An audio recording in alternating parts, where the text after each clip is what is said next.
Another day, another 100 rolls of nickels to hunt.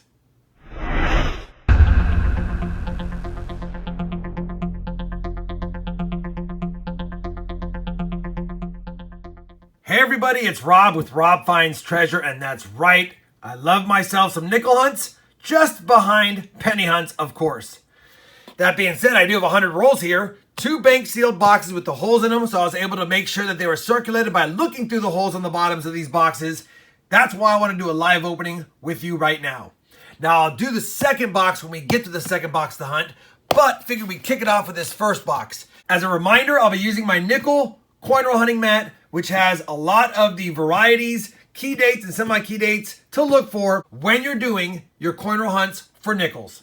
I'll also be using my microscope so that I can get up close and personal on my screen to look for any varieties in any of the nickels that I pull out of these boxes. If you're interested in these types of things, I have links to them down below in the video description. Let's go ahead and crack open this first box. I'll tell you, when they first handed it to me, I saw it was taped on the side, and I was worried that I was getting someone's nickel dump, but it's not. They're bank sealed rolls, so I'm super excited about that. Let's just get right into it, and let's crack open this first box and see if we have any enders. It's been a while, I'll tell you, since I got any enders showing in my nickel boxes. So I'm kind of hoping I can get one ender in out of these 2 boxes. But first I gotta get the box open.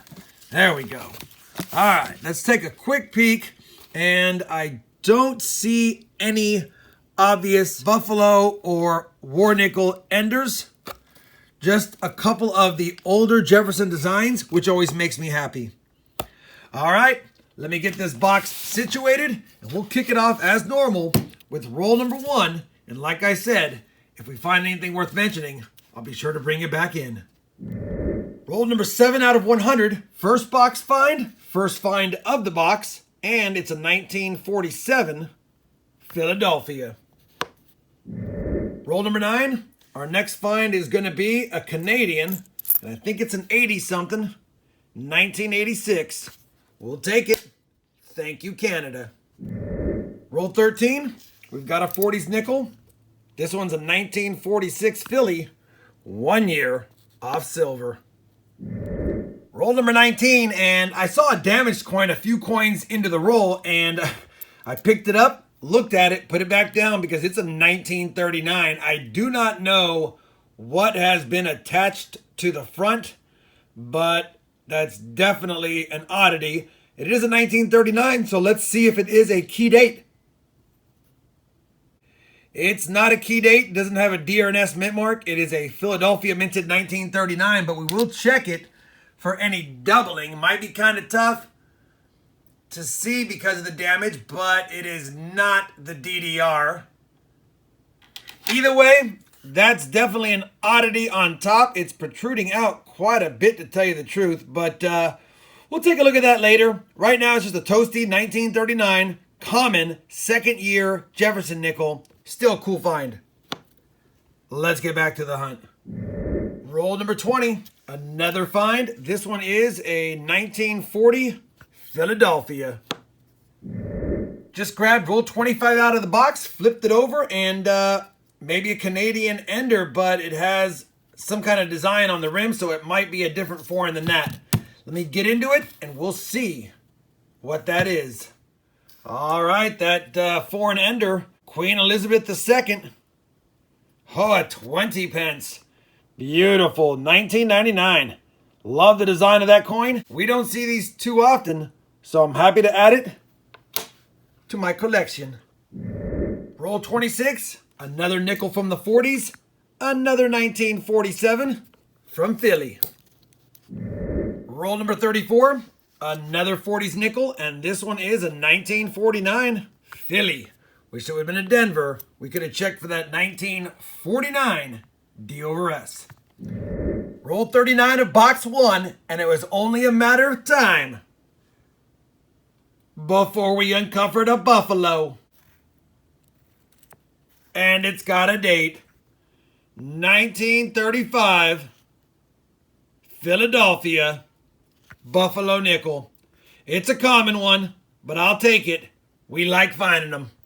That is the find of the box. One buffalo found. Will there be others? Roll 43. We've got another find. This one's a 1941 Denver. Roll 46. 1949 facing me. This one is a Denver. So let's just check that mint mark. But it's not going to be a D over S. Either way, it's a 40s nickel, and we like those. Roll 48 is going to yield our third 1947 of the box, also from Denver. 50 rolls have been hunted from box 1. We have 50 more to go. Not a bad box whatsoever. We got 12 from the 50s, 8 from the 40s. We did find a buffalo, 1935 Philadelphia. A little bit on the toastier looking side, but the detail on the strike is still nice. Definitely will take it. And a very toasty, odd, something affixed to his eye, 1939 Philadelphia. I went ahead and pulled out the 5 2009 Denver nickels I found because they're lower mint. And we did have the 2 foreigns, the Canadian, and of course the 20 pence. It's a nice one. I also kept a couple of nice older nickels. That's a beautiful 79D and a beautiful 84D. I'm only going to check to see if they upgraded my album. I don't think they will because my album has a lot of mint state coins, but maybe they will. That being said, that's only half the hunt. We got another box. Let me make some room up here. We'll grab that box down and we'll do a live opening next.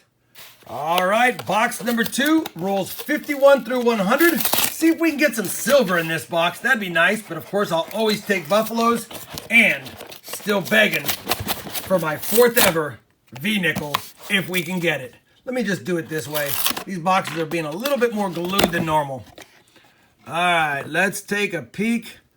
I see the usual mix of vendors, some older ones and some newer ones.